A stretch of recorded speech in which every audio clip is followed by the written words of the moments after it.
open and close, open and close. So it was basically two people for one costume. So, which is not allowed. Yeah, so he had an epic costume, but it was two people. The person who did win, the monk, which I think was from Diablo 3.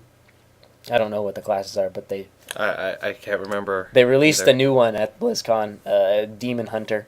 Oh, okay, yeah. So maybe it's Diablo 3, hopefully. The monk won. It was pretty detailed, but not that, extravagant or that wow factor. Gotcha. Yeah. Gotcha. So you got to see the dance contest too, right? Yeah, I watched that one on YouTube. It was pretty long. They called out everyone in groups as to what music they needed to dance to. So they called out all the troll males because they all had the same dance, and then they danced one at a time, but same music was playing. They used the Loverboy Working for the Weekend song. Nice. And so they had a ogre dance and a moonkin dance at the same time. The moonkin was pretty awesome because she was in a costume. So big furry with horns doing the dance. Not those kind of horns. A lot of other people dressed up too. There was a goblin painted green. There was this one lady dressed up like Beyonce in the video for her single ladies. Yeah. She got second place. Pretty impressive. And the guy who won was just like a local San Diego boy who dances for fun. And he did a dwarf male. It was Nice. pretty good. It was pretty good. Very nice. But didn't someone get injured during the dance contest? Oh, yeah. That was pretty sad. He dressed up and had face paint and stuff for a undead. And he did the undead male dance, the rocker one. So he was jumping up and down, rocking out. And he fell down once and then got back up. And then fell down again and then didn't get back up. And we're like, oh, well, that's kind of weird. And then he was telling Jay Moore what was going on. He's like, really? Are you serious? Okay, can we get some help out here? Because he broke his leg. Everyone's like, what? Are you serious? Yeah, it was pretty insane. And apparently when he got injured, his moan for getting injured sounded exactly like an undead male when he gets hurt. Yeah, the bone crack and the groan apparently was accurate to the character he was playing. So I hope he's all right, but it was kind of funny. Yeah, unfortunately, it was at his expense, but it was pretty hilarious. Yeah. Other highlights of BlizzCon that you noticed? Not yet that I've seen on YouTube. Okay. Well, Trade Chat, Danielle, she released a YouTube video showing the loot bag. I don't know if you've all seen that, but if you go on YouTube, type in Trade Chat and then BlizzCon 2010 loot bag, you'll find her showing you what Blizzard was so kind enough to give all the attendees in terms of, goodie bags. Yeah, mostly pieces of paper. Yes, but those pieces of paper had significant stuff on it, like your pet. Yeah. Your pet. I guess your pet key to unlock it. Another key that unlocks, like, I guess, a treasure chest if you were the lucky winner to get it. Yeah, and then if you didn't win, you still got it was a discount card for the Steel Series merchandise, the mice and the keyboards. Yes. And then she got the Deathling. Yeah, the maquette or something? Yes, Deathling maquette. Little plastic statue. Yeah. You actually see her drop one wing. Yeah. Although there are other videos out there, people doing the goodie bag, and they don't drop the wing. So, but, yeah, so definitely check that out. Is there anything else you want to talk about in terms of BlizzCon or concerning BlizzCon? Not too much. I will say that those plastic statues of the baby or the gruntling of Deathwing were going on eBay for anywhere between $80, $100 or up dollars. Wow. Yeah. The day Saturday they were going for $80 already. It was geez. pretty insane. Wow. Bid only? Bid no, there was a few buyouts, but they were like, $150. Oh geez. Yeah. But mostly bid. And they started at like 99 cents. So hopefully, a year from now, when BlizzCon is going to be doing another one for 2011, we'll be actually attending. Yes. And Blizzard, Instead if you're of just listening, we would love to go. watching vicariously. Or only one of us watching. Yeah.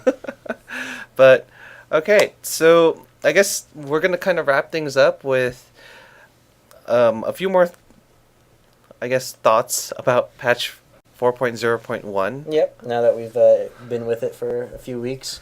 About 2.5 weeks, roughly. Yeah. But we've noticed a lot of bugs, and I'm sure everyone knows that has been playing, has experienced a lot of bugs. First major bug that was happening after the server resets and the patch implement, it's the second day of Hallows Eve, just mousing over the Pumpkinhead cogwheel. Yeah, just getting that cogwheel just to appear on your mouse caused you to crash. Yeah, and a lot of people who play, not windowed, full screen, they would have to restart their whole computer. Oh yeah, it would do a full like system freeze. Yeah, I play windowed, so I was able to click out of it and force quit, but it was still very annoying. Same here, yeah. So be careful. Yeah. If you're doing your Hallows End daily to get the Headless Horseman mount, if you know you crash frequently, have someone else click it. It's funny though, because I can activate it on Valinet, but when I go on any one of my other tunes, my game will crash. Gotcha. So Valinet's the only safe one. For me, I was like, well, if you don't want to die, and this is me on Aeonknight, if you don't want to die and have the tank freeze, someone else click it. Made a macro for that. No. Let them know. There's a couple other bugs that were kind of like universal. There was a lot of UI failures, and some people had their number key bindings reset, or they couldn't use their number keys because they were macroed somewhere else. Yes. So it's kind of annoying. So a quick fix for that we figured out, or I figured out on the fly, was just go to your key bindings and just reset the default. Yeah, and if you do have specific extra key bindings, if you're not, use character specific. So that way, when you switch from one character to the other and you got the key bindings, it doesn't transfer over, kill everything on your other character. Because I was playing on my warrior and I didn't have access to my hotkeys because when I was playing Valinet, I had everything hotkeyed with bartender. So I couldn't use both at the same time. I had to use character specific so that they each had their own thing set. Yep. And then another thing was UI failures. Sometimes just the UIs for vehicles wouldn't pop up. Valinet and I were just trying to do Professor Putricide with our guild and with a few other pugs. And I right-click to activate his chemical table to turn into the huge horror that sucks up the ooze and helps or slows down the slimes that pop up on either side. And transformed, ran over to the ooze puddle, tried to get the ooze off the ground, and I'm spamming Hand of Reckoning. Yep, on the ooze. On the ooze. Not even like the ooze that kills people, it's the slime. On the ground. And, I was like, guys, it's going to be a wipe. They're like, what? We're doing fine. I'm like, I can't suck up any slime. The UI didn't pop up. Yeah. Was that the fight that... And that's also the fight that we learned that Divine Intervention was removed from the game. Oh, yeah. That sucks, because then he was useless. The Paladin was useless. Yeah, first time you ever heard that one. Paladin being useless in a raid. Yeah. So, hopefully Blizzard will release a patch before the patch that changes the world. Yeah, and then hopefully it fixes the servers, because they've been up for, 6 years? 5.5? Yeah. Yeah, so hopefully the servers get updated. Well, it's getting close to 7, I guess, now. Yeah. Now that we're approaching 2011. With beta, yeah. Yeah, now that we're approaching 2011, it's reaching 7 years. So, what worked before? I think, actually, I remember from BlizzCon, they were going to do something special with the old servers. Like sell them off or something, and people could own a piece of Warcraft history. Hey, we might get to own Tyrannus. Yeah, so because as keep a some look of on you, Yeah, some of you don't know, but Tyrannus is actually one of the oldest servers. Yeah, it was there since beta. So, who knows? We might own it. Yeah. With in-game gold.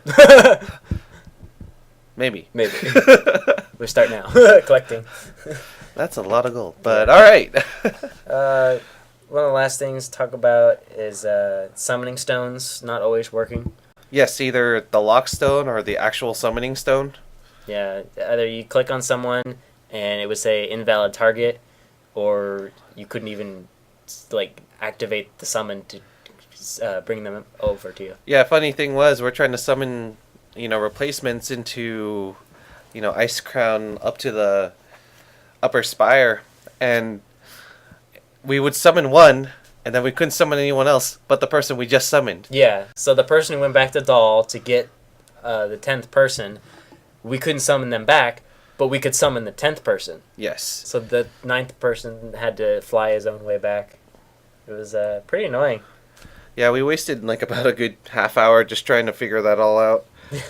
And then just recently, about an hour ago, we were just trying to do our weekly, which was Lord Marigar for our server. We were doing it on 25. And we were doing it on 25 because we realized that doing it on 10-man is not going to be worth it anymore. Yeah, because you only get one shot to take out Lord Marigar. So if you do it on 10-man, you can't do it on 25 with the flexible raid lockout. So again, we highly recommend do the bigger raid, get the better loot. At least for now, until Cataclysm, then you might want to switch back and forth between them. Might not even be worth it because sometimes, well, as we all know from Burning Crusade, the new epics are green. Yeah. Oh, and the funny thing is, when we were doing that 25-man run, we cleared all the regular trash. All we had were traps left, pretty much. Yeah, we were in the last room with the last few spiders, and we popped a trap. And said, okay, no problem. Oh, okay, it's behind us. Tanks picked it up. Yep, and then a trap popped in front of us. Okay, tank grabbed that one. So we got a few trash and 2 of the big guys. Then all of a sudden, look, trap number 3. Where'd that come from? And we're like, okay. Well, no one moved because we don't want to hit trap number. And then the 4th trap hit. And at that point, we're just like, run out. Yeah. Run out now. But we did have one rogue. We had 2. Yeah, I don't know how we missed them. Or they specifically stepped on them. I don't know. I'm just going to step on all 4 of them. I don't know what happened there, but, I did say leave traps up. I didn't say set them all off at once. Yeah, so basically, we ran out and reset them, and it took us a while to recover from that. Yeah, poor shamans. Yeah. Reincarnation just messed them up because they died once and they died again. Yeah, not smart.